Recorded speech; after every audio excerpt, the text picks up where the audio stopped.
Hello, I'm Robin from TV and Video Direct, and today we're going to look at the ST50 series from Panasonic. The ST50 range, available at 42, 50, 55 and 65 inch sizes. It sits in the middle of the Panasonic range, something of a Cinderella set more than anything else. People tend to ignore it because of the VT and GT series sets above it, but you shouldn't. It's got some amazing features, some phenomenal performance attributes. It's just a great all-round TV set. Obviously, it's a full 1080p set, supports 24 frames per second, so on Blu-rays you get the perfect cinema look to the image. 2000 Hz processing, so incredibly good motion handling, absolutely staggeringly good for fast motion like football, action movies and stuff like that. Active 3D, doesn't ship with any glasses, but they're not too expensive, thankfully. Full smart, as you'd expect. I'll show you a little bit more of that later on. Full web browser. Some of the actual measurements for the set are quite extraordinary. You've got a panel response time of 1/1000th of a millisecond. A native contrast ratio of 5.5 million to 1, so you get absolutely astonishing black levels, great colours, fantastic balance all the way through across. Other features: connectivity, 3 HDMI sockets, 2 USB sockets, component video input for older DVD players that support component video via progressive scan, give you the best possible picture quality that way. You've even got RGB SCART via a supplied adapter as well, which is perfect if you've got older Skyboxes and non-HD stuff. Gives you the best possible picture quality from it. An SD card reader, which, as you're probably aware, most cameras these days have SD card readers built into them. So it's very simple, pop the card out the camera, pop it in the side, you've got a great big digital photo frame. The set's obviously got wireless connectivity built into it. Again, if you've got the opportunity though, wire it via an Ethernet cable if you can, it's quicker.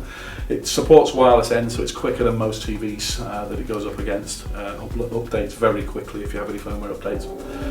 A very, very decent set. In terms of things it can do, which I think are pretty good, you've got flawless blacks. Basically it's governed by the fact that you've got 5.5 million to 1 contrast ratio, and it's a native figure. Being a plasma, you've got perfect motion handling as well, because believe it or not, the response time is 1/1000th of a millisecond, which means it's absolutely lightning quick. It also has advantages for 3D as well.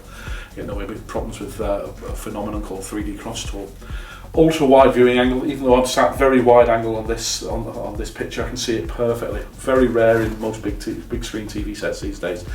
Another feature is very, very tough panels. Modern sets can be quite fragile. If you've got any kids in the household, it means you can stop you having a nasty insurance claim if something bounces off the front of it. We'll look at some of the more advanced features of the TV set. The first thing is obviously the set's a smart TV, so we'll just show you quickly what that looks like on Panasonic's web portal. Very quick, he says, hopefully. There we go. Similar to everything on all the Panasonic sets, they all have the same interface. Very simple and easy to navigate your way around it. If you look, the opening page features BBC News, BBC iPlayer, a new MySpace account system, YouTube, BBC Sport, Ace Tracks Movies. Keeps the display in the middle of the screen for what you're watching, whether it's normal TV or a disc or whatever. Go to the next page.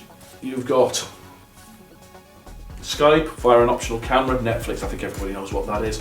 iConcerts, there's various concerts you can upload from various popular performers out there, some good ones to be quite honest. Euronews, a news service, basic setup for this particular side of the TV set. Dailymotion, another one of the news services that are out there, Eurosport News as well. On the next page, you've got the full web browser, which is down the bottom left-hand corner here. CNBC news with Russian news as well. Various games that you can have with it. Shoutcast radio. Even play chess if you feel you're that bored. Well set up. Then to your social networking sites. You've got Facebook and Twitter with space for other bits and pieces which will be along at some stage in the future. Just come out of that very easy. One button press. Go back to where we were. Connectivity. The back panel. Well laid out, some thought gone into it. The first one here is the Ethernet port. Basically, if you've got the facility to wire it to your hub if it's close to the TV set using a cable, do it. It'll give you a faster and more reliable connection. Alongside it, you've got your aerial input. The set's equipped with Freeview HD, so a well-aligned antenna will give you great high-definition broadcast bit images. Optical output, ready for connection to your home theatre amplifier or home theatre system to give you 5.1 sound if it's supported via the broadcaster.